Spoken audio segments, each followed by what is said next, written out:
Hello everyone, today's video is going to be on Karl Lagerfeld. Coming off the Met Gala last week, there's been a lot of discussion on his life and his problematic history that includes being fatphobic, sexist, and cruel towards immigrants and sexual assault survivors.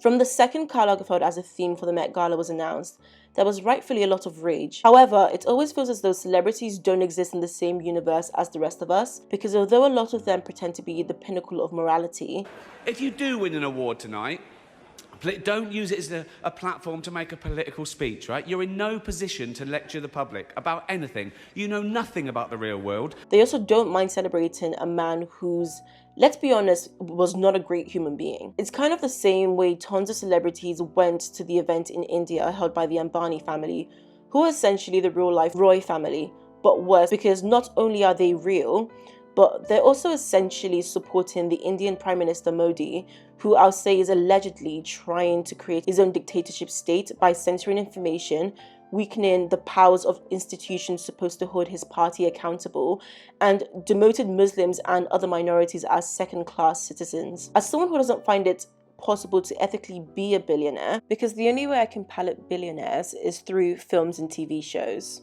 In addition to the fact that this family supports and helps fund a wannabe dictator, it's hypocritical for celebrities to honor people like the Ambanis and Karl Lagerfeld and still try to convince us that they care about minorities and morality. Well, except for Jamila Jamil, who has been the most outspoken about this year's theme, as well as a few other celebrities who decided not to attend.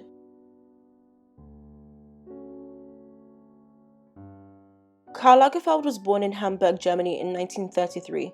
Something I found that was really strange was how inconsistent he was about his life. For the majority of his career, he would lie about when he was born, claiming to be born in 1938 to age himself down, then denying being born in 1933 and finally declaring he was born in 1935 in 2013. However, a birth announcement made by his parent in 1933 was found, exposing the fact that he was in fact born in 1933. He also publicly lied about who his parents were and what jobs they did and where they were from. As a child, Lagerfeld showed an interest in visual art, and he would sketch and constantly visit the Kunsthal Hamburg Museum. Throughout the 50s, he entered numerous design competitions, including a coats design competition sponsored by the International Wool Secretariat, where he won and befriended Yves Saint Laurent, who won the dress category of the competition.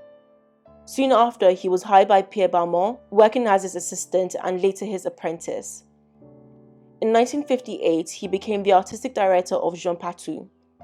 However, in 1964, he moved to Rome to study art history. While there, he was designing freelance for brands such as Chloé and Valentino. In 1967, he was hired by Fendi, who at the time was struggling, to modernize their fur collection, which he successfully did by introducing innovative designs such as the use of mole, rabbit and squirrel pelts into high fashion. During his time with Fendi, which was until his death, he introduced the famous FF logo, which most people don't know stands for Fun Fu. During this time, he was also creative director of Chloé, where his work made him one of the most prominent designers in the world, being the most experimental designers of the time.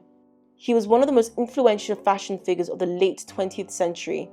He worked at Chloé for 16 years, until 1982, where he was hired by Chanel, a brand who at the time was considered a dead house. You wouldn't be wrong to question why a designer who was enjoying so much success would leave to work at a brand that's seen as failing. But designer Eric Wright, who worked closely with Lagerfeld for decades, said he liked the challenge of showing people that they were wrong. As well as being a fashion designer, Karl Lagerfeld was known for his skill at sketching, which he formed at the Lycée Montaigne in France. He was also an interior designer, a publisher. He even directed a play and was also a skilled photographer.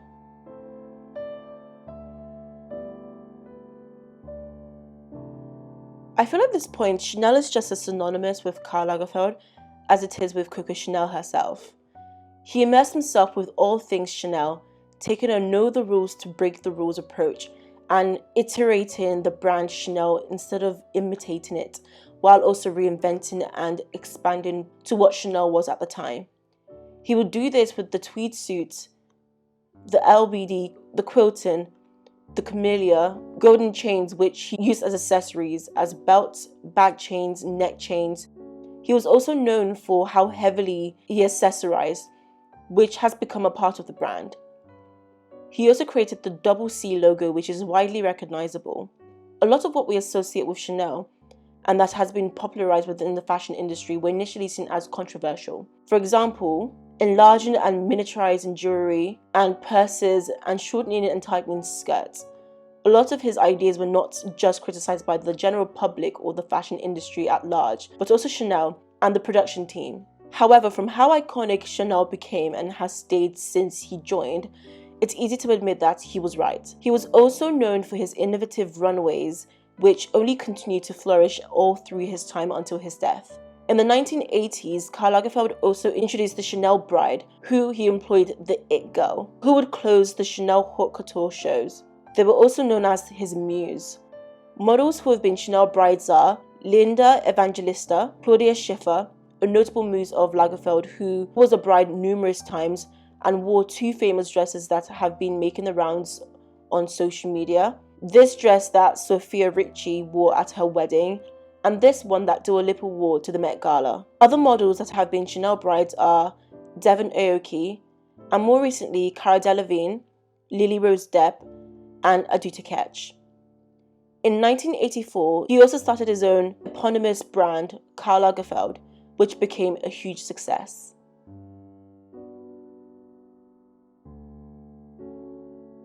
In an industry such as the fashion industry, most of us can't really be that surprised about fatphobia existing within that world, especially coming from one of the most powerful and influential figures. However, with someone as powerful and influential as Karl Lagerfeld was, who was breaking boundaries and reinventing what was seen as beautiful, the bare minimum would have been to not perpetuate the harmful and unhealthy beauty standards that existed in the fashion industry, which reached its peak with heroin chic, where the fashion industry was telling women to look as thin and gaunt as if they were literally doing drugs. In 2009, he criticized Heidi Klum, who posed naked on the cover of German GQ magazine, saying about her that she's no runway model, she's simply too heavy as she has too big a bust, and even going further by calling her insignificant in the world of high fashion. In 2012, he called Adele a little too fat, and that she's like the majority of women. When he rightfully faced backlash for these comments, he said that they were taken out of context and that he was referring to Lana Del Rey, as if that makes it any better. I can't even be surprised about his views, seeing as he thought women above a UK size 4 or size 6 were fat. That would be a US size 0 or size 2. When he was asked about women who object to the beauty standards of ultra-thin models, he retorted that those complaining are fat mummies sitting with their bags of crisps in front of the television. As terrible as these comments are already, they're only the tip of the iceberg, and I have to question those who want to make excuses for him, especially celebrities who claim to be inclusive and will publicly take stands, yet choose to support this man. And you'll notice a lot of these examples aren't from the 70s or the 80s, they're literally from 2009 and 2012, which I would say is fairly recently. This also leads me to the Karl Lagerfeld diet, which led him to losing 42 kilograms or 93 pounds in 2001 over a 30-month period. He lost all this weight not to get healthy, but because he wanted to dress differently and wear clothes designed by Heidi Slimane. This just encapsulates everything I hate about fatphobic people, because they claim it's about health, but it's usually always about aesthetic, and not because they actually care for the people they complain about. The diet consisted of no real food or nutrients, so I wouldn't recommend you to try this at all. According to The Insider, it involves a restrictive caloric intake, appetite suppressants, food supplements, and substituting some meals for flavored protein sachets. It also ensures exercise because exercise runs the risk of making you hungry. The diet recommended starting off eating 800 calories a day, which is far below what is medically recommended to eat a day. If you're thinking about doing a diet as ludicrous as this, remember that Karl Lagerfeld also had access to some of the best doctors and plastic surgeons in the world, so it's not worth putting yourself through literal hell. He also had a Diet Coke addiction, which he claimed was all he drank all day, which has been linked and disproven to be a form of appetite suppressant. He wrote a book about the diet called, you could probably guess this, but the Karl Lagerfeld Diet, which he promoted on TV shows and late shows. Honestly, from all of this, it feels like he was just projecting a lot of his insecurities on the world, especially on women, because his diet plus his views on how women should look definitely comes from a sad, unhealthy place.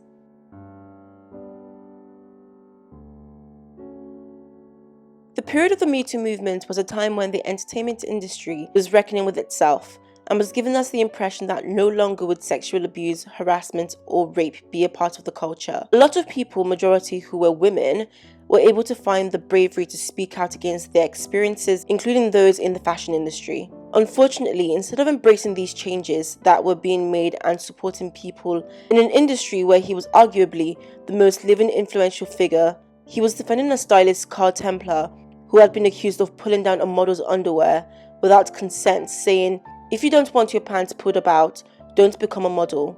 Join a nunnery. There will always be a place for you in the convent." In an industry where there are lots of young models, one of the most powerful, most influential figures in the industry has shown that he'd rather protect abusers while propagating the Madonna whore complex that categorizes women into either being virgins or whores, with no in-between or a thought about consent.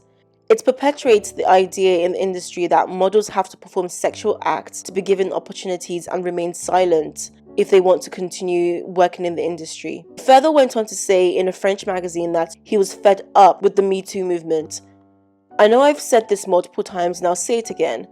All of this is coming from arguably the most powerful and most influential figure in the fashion industry. So influential that even after his death and all of his horrific statements about every minority, the most exclusive fashion event of the calendar year is choosing to honor him and pay homage to him, and celebrities who claim to be ethical are attending and defending him."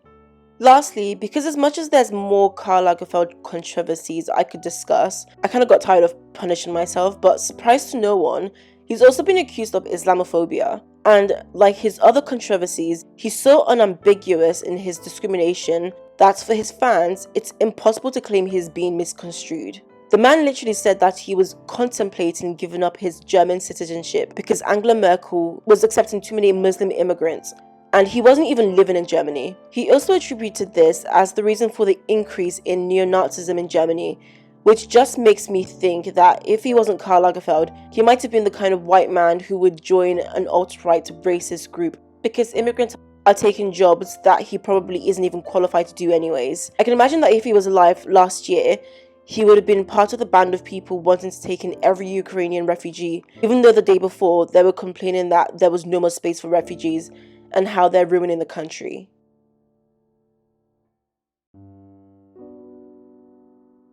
So now I'm going to talk about some of my favorite Met Gala looks. Quick disclaimer, I'm not like a fashion guru or anything like that. These are just purely my opinions on how I feel about the dresses being worn on the red carpet. So I'm not claiming to be like Minale, who knows all the history to fashion. I don't. I know that most people are going to expect seeing Dua Lipa on this list, but I didn't include her on here because a lot of people chose to select from the archive, and although it means that you're on theme, it's usually not some of the most interesting look on the carpet. And as you can see, from what I'm looking at anyways, from Dua Lipa's outfit, she looks pretty in it, but it doesn't even match the original that Claudia Schiffer gave us. Where's the hat? It's not hitting the same way.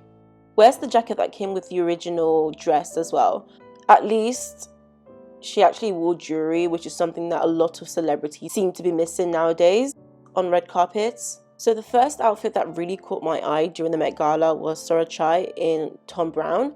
To be fair, actually, almost all celebrities in Thom Browne really caught my eye because you could just tell they were on a different level. And then Anok Yai in Parable Gurung. She looks absolutely stunning in that. And then Anne Hathaway wearing Versace. It looks like she's wearing Chanel, but she's not. I feel like if you're trying to imitate a fashion house, that's how you do it. Shea Gilgeous Alexander also wore Thom Browne as well. And as I said, celebrities in Thom Browne were really And then Bad Bunny in Jacquemus. I absolutely love this outfit, and I thought that he ate. This was one of the best men outfit of the whole Met Gala. And also I had to put another picture of the back because the back was it was given what it needed to give. I feel like with Jenna Ortega, she's also wearing Thom Browne as well. Jenna Ortega has an aesthetic, and I'm not mad about that because she always looks so good on every red carpet. And also Conan Gray it's his first Met Gala and he looked great. He was doing a lot more than some of the other men, so that's not a bad thing. Even though I have to say that I think for the first time ever at the Met Gala, the men actually looked really, really good and they really gave the women a run for their money. So that was great. Bella Ramsey has literally been one of my faves for like forever, and I know a lot of people now love her because of The Last of Us, but I've been watching her since her CBBC days when she was Mildred Hubble. So yeah, I loved her in Tom Brown as well. She looked amazing. Elle Fanning wore, which was actually the dress she wore the first time she ever met Karl Lagerfeld, so I felt like that had a more sentimental reason. She looked really pretty. It was an ode to the Chanel bride, and yeah, it had a meaning to it, so that was great. Surprisingly, this was actually Paris Hilton's first Met Gala, and I actually think she did a really good job because it wasn't like the typical Chanel look that she went for, and she was wearing Marc Jacobs, but I think that she did a really good job at that. And next, Billie Eilish looked amazing in Simone Russia. She looked phenomenal, and I don't really have much to complain about. Devon Aoki, you know, as I said, I've talked about this before, she was a Chanel bride multiple times for Karl Lagerfeld, and she looked phenomenal. Of course, she had to be at the red carpet for this theme. And then Alton Mason wore Karl Lagerfeld, and he looked amazing. Like, it was so different to anything any of the other men wore. It's not hard to see that Alton Mason was going for the Chanel Couture Bride theme. It was so different to the other outfits that a lot of the men were wearing. So I added Jeremy Strong on here, not because I think he was one of the best dressed, but because I think he looked cool. And this is like an honorary mention for him because I'm like obsessed with him at the moment. It was a bit different, and he just went with his, like, I guess, usual brown nude color. And then we've got Olivier Rousteing, who is like in Balmain, obviously. It was an ode to Karl Lagerfeld in his usual setup with the bag Karl, so that was pretty cool.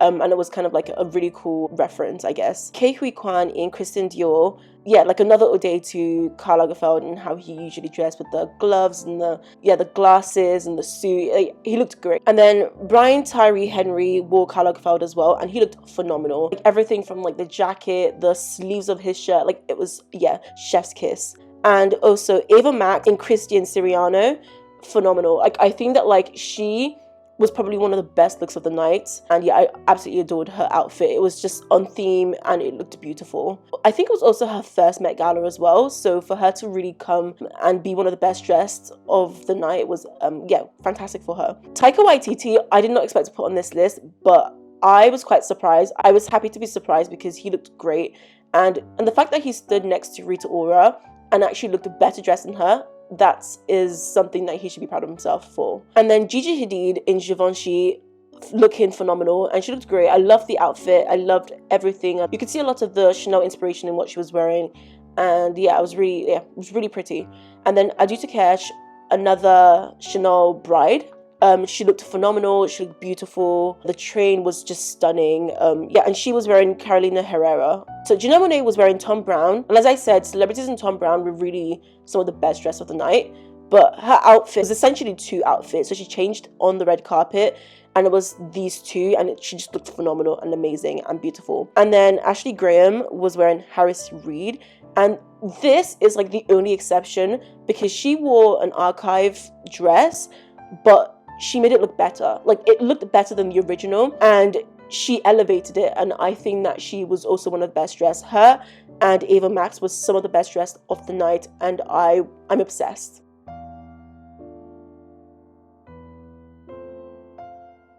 In conclusion, Karl Lagerfeld is actually worse than I initially thought he was.